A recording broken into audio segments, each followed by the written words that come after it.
सर्वांना praise the Lord. आपण वचन वाचणार आहोत. मत्ते 24 अध्याय 25 पासून ते 35 पर्यंत. सर्वांनी लक्ष देऊन ऐका. पहा, मी हे अगोदरच तुम्हाला सांगून ठेवले आहे. ह्यास्तव कोणी तुम्हाला म्हणतील, पहा तो आरण्यात आहे, तर जाऊ नका. तुम्हाला म्हणतील, पहा तो आतल्या खोल्यात आहे, तर ते खरे मानू नका. कारण जशी वीज पूर्वेकडून निघून पश्चिमेपर्यंत चकाकत जाते, तसे मनुष्याच्या पुत्राचे येणे होईल. जेथे प्रेत असेल तेथे गिधाडे जमतील.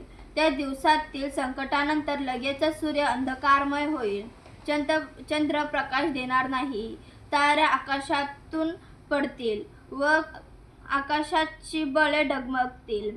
तेव्हा मनुष्याच्या पुत्राचे चिन्ह आकाशात प्रकट होईल. मग पृथ्वीवरील सर्व जातीचे लोक शोक करतील आणि ते मनुष्याच्या पुत्राला आकाशातल्या मेघावर आरूढ होऊन पराक्रमाने व मोठ्या वैभवाने येताना पाहतील.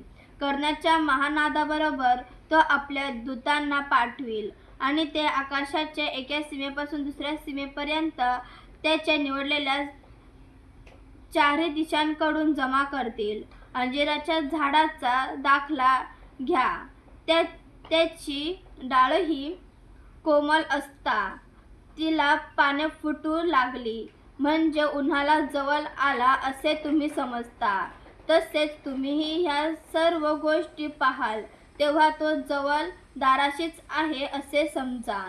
मी तुम्हाला खचित सांगतो, हे सर्व पूर्ण होईपर्यंत ही पिढी नाहीशी होणारच नाही. आकाश व पृथ्वी नाहीसे होतील, परंतु माझी वचने नाहीसे होणारच नाही. आता आपण हे वाचलं, हे तिसऱ्या आगमनाविषयी आहे. आपण आता दुसऱ्या आगमनाविषयी पण थोडंसं माहिती करून घेऊ, जाणून घेऊ. मत्ते 24 अध्यायाचं वचन 40, 41 आणि 42.